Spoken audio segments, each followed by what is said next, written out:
Sincere greetings to one and all. This is Manju Bhardwaj, working as lecturer in English with School Education Department, Haryana.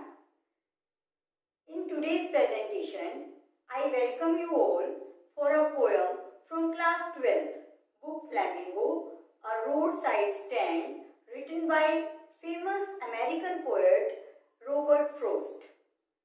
In this poem, poet raises his strong voice against indifference shown by rich and powerful people against the poor. Dear students, the roadside stand is a long poem of 51 lines. So, we will complete it in two parts. In part 1, we will learn about the poet, new words with meaning, line by line explanation of the poem, and we will also discuss theme and poetic devices used in the poem. In part 2, we will discuss the summary and all the important questions in detail. Now let's learn something about the poet. Robert Frost was born on 26 March 1874. He was one of the most significant poets in English literature and the most famous American poet in the world. Due to his upbringing in the rustic New England region of America, Frost was in touch with the colloquial language and simplicity of thoughts. उनकी जो language थी वो बिल्कुल बातचीत वाली थी और उनके थॉट्स बहुत सिंपल थे. His famous poems are filled with the simplicity which makes them relatable. His poems are often quoted due to their simple language and deep meaning. He gave us several poems that have aged in a fine manner, such as The Road Not Taken, Fire and Ice, and Mending Wall, etc. He also won 4 Pulitzer Prizes for his poetic works. Now we will discuss important words with their meaning. For better understanding of the poem, we must know these words. First word is pathetically, something that arouses pity, pitiable. Hindi meaning dayaniya. Quartz, a wooden basket used to store fruits. जो पेटी होती है लकड़ी की जिसमें हम fruits को store करते हैं उसे कहते हैं quarts. Withering, fading away. Hindi meaning मुरझाना. Next word is squash, vegetables similar to pumpkin and bottle gourd. घिया और कद्दू जैसी सब्जियों को हम कहते हैं squash. Swarm, a large dense group of animal, commonly insects. Insects का झुंड होता है उसे हम बोलते हैं swarm. Next word is gallon. It's a unit of measurement, measuring unit for liquids. Liquid को मेजर करने के लिए हम गैलन यूज़ करते हैं. पोएम में गैलन ऑफ गैस यूज़ किया गया है जो कि फ्यूल के लिए यूज़ हुआ है. Next word is squeal, a sharp sound caused when the tires skid on road. जब अचानक से हम ब्रेक लगाते हैं तो टायर के घिसने की आवाज़ आती है, उसे बोलते हैं हम squeal. Next word requisite, something necessary to complete a certain task. एक टास्क को कंप्लीट करने के लिए जो रिक्वायर्ड होता है उसे बोलते हैं रिक्विसिट. डियर स्टूडेंट्स, अब हम पोएम की लाइन बाय लाइन एक्सप्लेनेशन करेंगे. Let's start the poem. Lines 1 to 6. The little old house was out with a little new shed. In front, at the edge of the road, where the traffic sped, a roadside stand that too pathetically pled. It would not be fair to say for a dole of bread, but for some of the money, the cash, whose flow sports the flower of cities from sinking and withering faint. The little old house was out with a little new shed. एक छोटा सा घर है पुराना जिसके सामने एक extend करके शेड बनाया गया है रोड के किनारे पर, in front of that house, जहाँ से ट्रैफिक स्पेड, ट्रैफिक आता जाता रहता है. A road side stand that too pathetically pled. और ये स्टैंड जो है वो पिटिएबली प्लेड करता हुआ, प्लेड मीन रिक्वेस्ट करता हुआ नज़र आ रहा है. It would not be fair to say for a dole of bread. ये कहना उचित नहीं होगा कि वो बेगिंग कर रहा है फॉर ब्रेड, नहीं, but for some of the money. लेकिन ये तो क्या चाहता है, थोड़ा सा मनी, द कैश, वो कैश चाहता है. हुज फ्लो स्पोर्ट्स, जिसका फ्लो यानी कि जो कैश है, whose flow sports the flower of cities, cities के जो फ्लावर्स है उनको मुरझाने से, फॉर सिंकिंग एंड विदरिंग फेंट, उनको मुरझाने से वो कैश ही बचाता है. तो जो फार्मर है वो चाहता है कि थोड़ा सा कैश उसे भी मिले, इसीलिए रोड साइड स्टैंड बनाया गया है. Let's move two lines 7 to 13. The polished traffic passed with a mind ahead, or if ever aside a moment, then out of sorts at having the landscape marred with the artless paint of signs that with N turned wrong and S turned wrong offered for sale wild berries in a wooden quartz, or crook-necked golden squash with silver warts, or beauty rest in a beautiful mountain scene. The polished traffic passed with a mind ahead. जो royal people, Polish traffic means royal people in car, वहाँ पर जो royal people आते हैं अपनी बड़ी बड़ी car में बैठकर, वो बिना ही नोटिस किए आगे चले जाते हैं. और if ever aside a moment, अगर वो एक मोमेंट के लिए देख भी लेते हैं, then out of sorts at having the landscape marred, तो उन्हें सिर्फ यही नोटिस में आता है कि ये जो ब्यूटीफुल लैंडस्केप है, मार्ड मीन्स स्पॉइल्ड, उसकी ब्यूटी को इस रोड साइड स्टैंड ने स्पॉइल कर दिया है.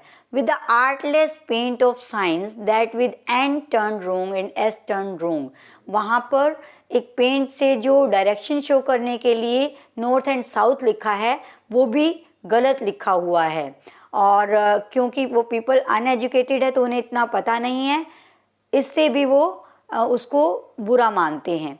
Offered for sale wild berries in wooden quartz, वो उनकी जो प्रोडक्ट्स हैं जो उन्होंने बेचने के लिए ऑफ़र किए हुए हैं, बेरीज वुडन क्वार्ट्स, लकड़ी की पेटी में जो फ्रूट्स उन्होंने ऑफ़र किए हैं उन्हें भी नोटिस नहीं करते. और crook necked golden squash with silver wards, और क्या है crook necked golden squash. Golden squash क्या होते हैं, जो पंपकिन और हमारा बॉटल गर्ड है, क्रूक नेक, उसके गर्दन मुड़ी हुई होती है, मतलब घिया जैसा जो होता है ना ऊपर से कर्व लिए, उसे बोलते हैं crook necked. With silver wards, silver wards क्या होते हैं, जैसे करेले की सरफेस होती है खुरदरी, उस तरह की सरफेस है इन सभी फ्रूट्स की, तो इनको भी वो नोटिस नहीं करते. और beauty rest in beautiful mountain scene, वो ये भी नोटिस नहीं करते कि ये कितना ब्यूटीफुल सिनेरियो है, यहाँ पर वो रेस्ट कर सकते हैं. No, they even didn't notice it. अब वो सिर्फ ये देखते हैं कि ये जो रोड साइड स्टैंड है उसने इस सिनेरियो की ब्यूटी को स्पॉइल कर दिया है. Lines 14 to 22. You have the money, but if you want to be mean, why keep your money and go along? The hurt to the scenery wouldn't be my complaint, so much as the trusting sorrow of what is unsaid. Here, far from the city, we make our roadside stand and ask for some city money to feel in hand, to try if it will not make our being expand and give us the life of the moving pictures promise that the party in power is said to be keeping from us. You have the money. आपके पास money है, but if you want to be so mean and cruel, अगर आप इतना ही mean and cruel रहना चाहते हैं, why keep your money this crossly. This crossly का मतलब है गुस्से से. तो आप अपने पैसे अपने पास रख सकते हैं, मत दो हमें आप अपने पैसे, एंड चले जाओ, go along. The heart to the scenery wouldn't be my complaint, जो सीनरी को नुकसान पहुंच रहा है वो मेरी कंप्लेंट नहीं है, मैं उससे दुखी नहीं हूँ. So much as the trusting sorrows of what is unsaid, मुझे दुख इस बात का है कि जो बिना नोटिस किए इग्नोर करके जो तुम चले जाते हो, वो मेरा कंप्लेंट है। Here, far from the city, we make our roadside stand. यहाँ सिटी से इतनी दूर हमने अपना रोड साइड स्टैंड बनाया हुआ है। And ask for some city money to feel in hand, और हम चाहते हैं कि थोड़ा सिटी मनी हमारे हाथ में भी आ जाए। To try if it will not make our being expand, कि ये देखने के लिए कि वो जो मनी है क्या वो हमारी लाइफ को भी इम्प्रूव कर सकता है। And give us the life of moving pictures promise, जो हमने मूवीज़ में पिक्चर्स में जो जैसी लाइफ देखी है क्या वैसी लाइफ हमारी भी हो सकती है। That the party in power is said to be keeping from us, जो हमें बताया जाता है कि पॉलिटिकल पार्टीज हमें इस लाइफ से वंचित रख रही है, क्या वैसी लाइफ हमारी भी हो सकती है। Let's move two lines 23 to 26 students, और देखते हैं कि यहाँ क्या होने वाला है। It is in the news that all these pitiful kin are to be bought out and mercifully gathered in, to live in villages next to the theatre and the store, where they won't have to think for themselves any more. It is in the news. Here poet says कि ऐसी news है, ऐसी खबर है that all these pitiful kin, ये सारे जो relatives हैं हमारे दयनीय अवस्था में, are to be vote out, ऐसा प्रपोजल है कि उनकी लैंड्स को खरीद लिया जाएगा। एंड मर्सीफुली गैदर्ड इन, उन पे दया दिखाई जाएगी और उनको इकट्ठा एक ऐसी जगह, ऐसे उनका गांव बसाया जाएगा जो कि next to the theatre and the store, theatre and store के पास होगा। Where they won't have to think for themselves anymore, जहाँ पर उन्हें खुद के बारे में चिंता करने की बिल्कुल भी ज़रूरत नहीं होगी, ऐसा सपना उन्हें दिखाया जा रहा है। Lines 27 to 31. While greedy good doers, beneficent beasts of prey, swarm over their lives enforcing benefits that are calculated to soothe them out of their wits, and by teaching them how to sleep, they sleep all the day. Destroy their sleeping at night the ancient way. While greedy good doers, ये so called good doers जो हैं, benefactors हैं, जो कहते हैं कि उनको फ़ायदा पहुंचाएंगे, beneficent beast of prey, ये क्या है, जैसे एनिमल होते हैं ना, ये भी एनिमल्स जो कि अपने प्रे को शिकार करते हैं, उसी तरह ये भी हंटर्स हैं, शिकारी है, जो अट्रैक्ट कर रहे हैं अपने शिकार को बाय एनक्रोचिंग देयर लैंड्स, की उनकी लैंड्स को के बदले में या तो उनको पैसा दे देंगे, एकदम से उनके पास ज़्यादा पैसा आ जाएगा। Swarm over their lives and forcing benefits, वो जानबूझकर फोर्सफुली उनको इसके बेनिफिट्स दिखा रहे हैं। दे आर कैलकुलेटेड, जबकि उन्होंने सब कैलकुलेट कर रहा है कि ये कैलकुलेट कर लिया है कि इस तरह से उनको सूद करेंगे, उनको कंफर्ट देंगे, उनको डिपेंडेंट बना देंगे आउट ऑफ देयर विट्स, और इस तरह से उनके दिमाग जो हैं वो अपने अकॉर्डिंग चलाएंगे। And by teaching them how to sleep, they sleep all day, वो उन्हें सिखाते हैं इस तरह से पैसा देकर, वो उन्हें दिन भर सोना, वो अपने बारे में सोचेंगे नहीं और सोते रहेंगे, और बाद में वो खुद आराम करेंगे और इनको अपना डिपेंडेंट बना लेंगे। Destroy their sleeping at night the ancient way, जो उनका पुराना तरीका था, दिन में वो मेहनत करते थे और रात को वो सोते थे, वो इस तरह से डिस्ट्रॉय कर देंगे, तबाह कर देंगे, उनकी जो मेहनत करने की आदत है उसको बर्बाद कर देंगे, और इस तरह से वो बाद में रात को भी नहीं सो पाएंगे। इन लाइन्स 32 to 37 रॉबर्ट फ्रॉस्ट बहुत उदास हो जाते हैं और कहते हैं, sometimes I feel myself I can hardly bear the thought of so much childish longing in vain, the sadness that lurks near the open window there, that waits all day in almost open prayer, for the squeal of brakes, the sound of a stopping car, of all the 1,000 selfish cars that pass. Poet कहते हैं कि कई बार कभी कभी I feel myself I can hardly bear, कि मैं ये अब सहन नहीं कर सकता।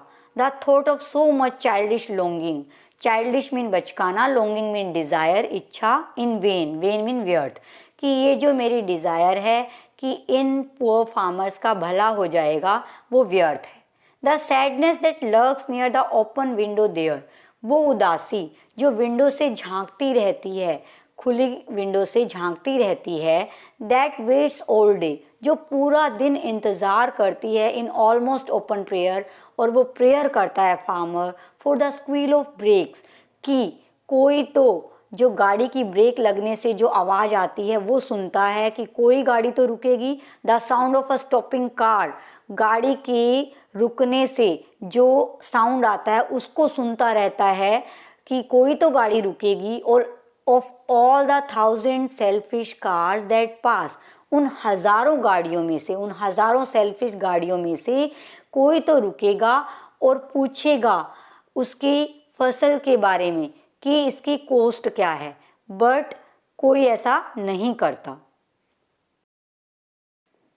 In lines 38 to 43, just want to inquire what our farmers' prices are, and one did stop, but only to plow up grass.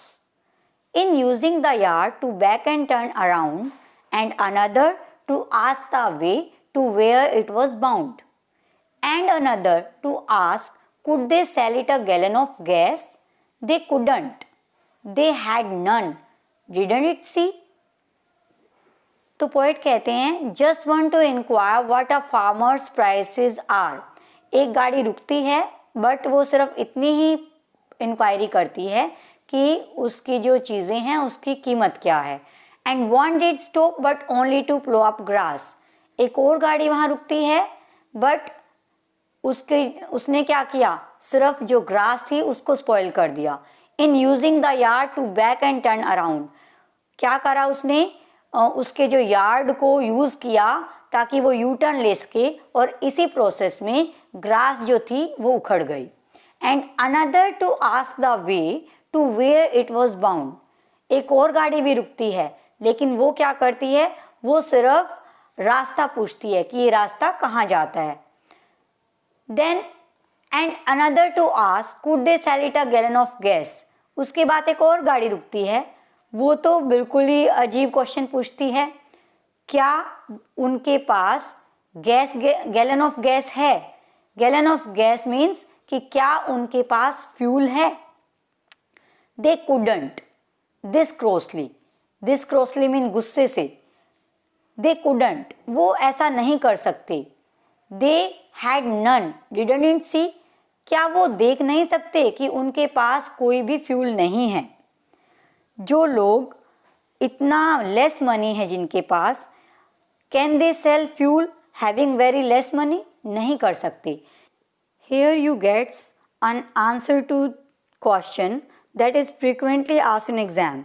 What did the 3 cars that stopped at the stand do? कि वो जो 3 गाड़ियाँ रुकती है stand के ऊपर वो क्या करती हैं। The 3 cars that stopped there did not purchase anything. आपको दिखा यहाँ स्टेंजा से कि उन्होंने कुछ खरीदा नहीं। The first one stopped just to take a turn. पहली गाड़ी रुकी सिर्फ टर्न करने के लिए।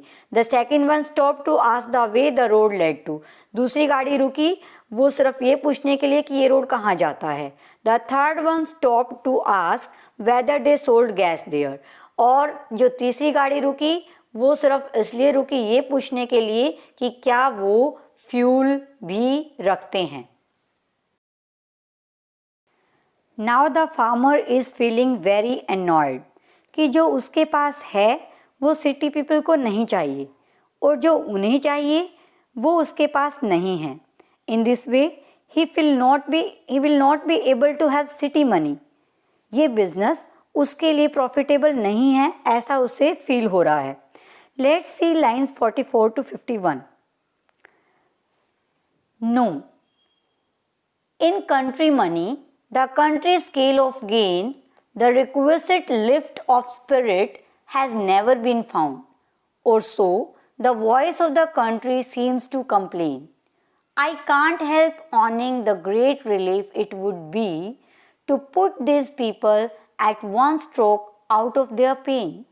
And then, next day, as I come back into the scene, I wonder how I should like you to come to me and offer to put me gently out of my pain. In these lines, first 3 lines, poet जो है वो कहते हैं कि जो village money है, जो उनका स्केल ऑफ गेन है, वो कभी भी उनको वो रिक्वायर्ड लिफ्ट नहीं दे सकता जो सिटी पीपल के पास है. They have all the comforts and luxuries of life. वो विलेज पीपल को कभी नहीं मिल सकता और इसीलिए फार्मर दुखी हैं. In next lines, I can't help owning the great relief it would be to put these people to at one stroke out of their pain. I here stands for Robert Frost. वो कहते हैं कि मैं यह सोचने पर मजबूर हो गया हूँ कि कितना अच्छा होगा कि एक ही झटके में इन लोगों के दुखों का अंत कर दिया जाए by killing them. इस प्रोसेस को यूथनेशिया कहते हैं. It means इच्छा मृत्यु. It is used here symbolically. Those people who are terminally ill and have no hope of recovery, वो इच्छा मृत्यु की डिमांड करते थे. और अगले दिन जब मैं होश में आया, and the next day as I come back into the scene, I wonder how I should like you to come to me. Then I realized, तो रियलिटी मुझे महसूस हुई कि इट्स नॉट अ सॉल्यूशन, ये कोई सॉल्यूशन नहीं है.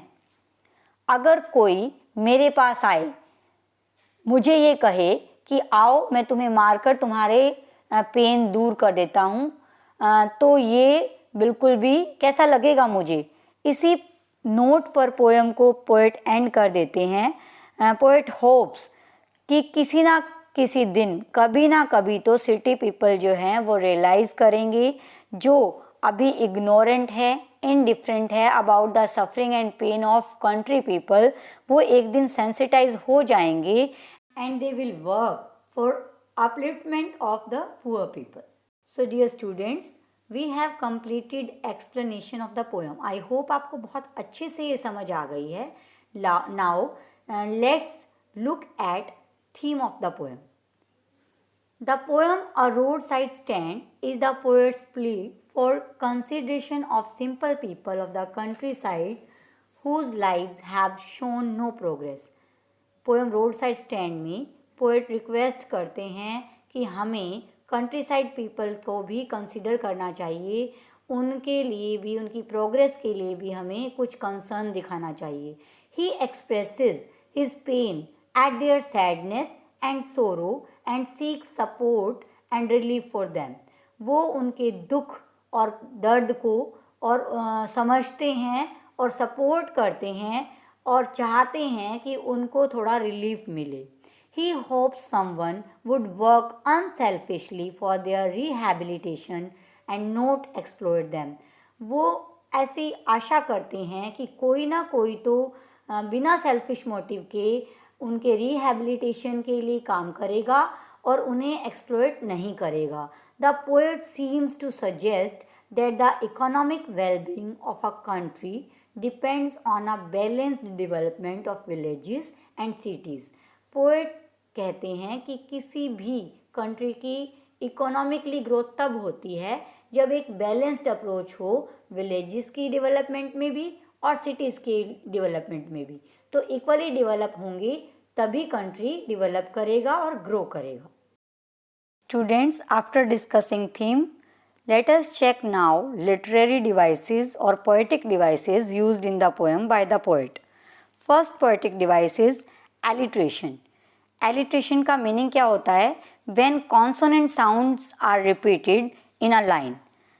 For example, greedy good doers, G sound is repeated. Second example, beneficent beast of prey, B sound is repeated. Pathetically pled, P sound is repeated. So, 3 examples of alliterations are there. Transferred epithet. Transferred epithet का meaning होता है, epithet means adjective. Transferred epithet means when we attach an adjective with a noun other than the noun we want to describe.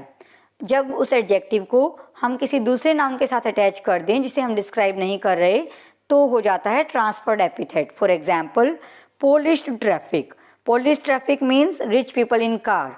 तो polish किससे की जाती है? Car को की जाती है, ना कि ट्रैफिक को. Second example, selfish cars. अब कार सेल्फिश नहीं है, कार में बैठे लोग सेल्फिश होते हैं. Next device use is personification. Personification क्या होता है? When human qualities are given to a non living things. For example, the sadness that lurks behind the window. Next example, the road side stand that too pathetically pled. अब road side stand क्या है? Non living है. How can a stand played? Request. Played mean request. किस stand तो request नहीं कर सकता, इंसान करते हैं. तो इसीलिए जो डिवाइस यूज हुआ है यहाँ पर वो है personification. Next device which we use, oxymoron. Oxymoron क्या होता है? When two opposite terms are use together. जब ऑपोजिट टर्म्स को हम यूज करते हैं एक साथ तो हो जाता है oxymoron. For example, greedy good doers. Greedy mean लालची, गुड डूअर्स. अगर वो लालची हैं तो गुड डूअर्स कैसे हो सकते हैं? दूसरा एग्जाम्पल देख लेते हैं, बेनिफिसेंट बीस्ट ऑफ प्रे. अगर वो बीस्ट ऑफ प्रे हैं तो वो बेनिफिसेंट कैसे हो सकते हैं?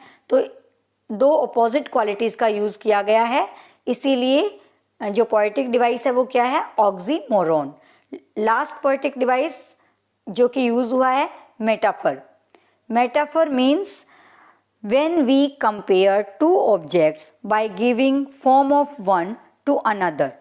जब हम किसी दो चीज़ को कंपेयर करते हैं, उनको एक को दूसरे की फॉर्म दे देते हैं. जैसे he is tiger of the class means वो टाइगर जैसा नहीं है बल्कि क्लास का टाइगर ही है, यानी कि वो बहुत ब्रेव है. और इस पोएम में जो एग्जाम्पल यूज हुआ है, फ्लावर ऑफ द सिटीज़. अब जो लोग हैं उनको फ्लावर से कंपेयर किया गया है और जो मनी है उसको वाटर से कंपेयर किया गया है. तो जो वाटर मीन्स मनी जो है वो सिटीज़ को, फ्लावर को विदर यानी कि मुरझाने नहीं देते. इसीलिए जो पोएटिक डिवाइस यहाँ यूज हुआ है वो है मेटाफर. तो हमने सारे पोएटिक डिवाइसेस ऑलमोस्ट जो इम्पोर्टेंट इस पोएम में यूज हुए थे वो कर लिए हैं. And I hope you have understood them well. So my dear students, with this we have completed explanation of the poem, important words of the poem, theme of the poem and important literary devices used by the poet. I hope आपको सब अच्छे से समझ आ गया है. Now let's wrap up this lesson with a home assignment for you. What you have to do is practice the comprehension passages of the poem. आपको जितने भी पैसेज हैं उनके प्रैक्टिस करनी है और अगर आपको कोई डाउट होता है तो क्वेरीज जो हैं आपकी वो अपने कंसर्न्ड इंग्लिश टीचर से आप डिस्कस करेंगे. With this, our today's lesson part 1 of Roadside Stand is done. See you soon in part 2 with detailed summary and all important questions with answers. Till then, keep learning, keep practicing and stay safe.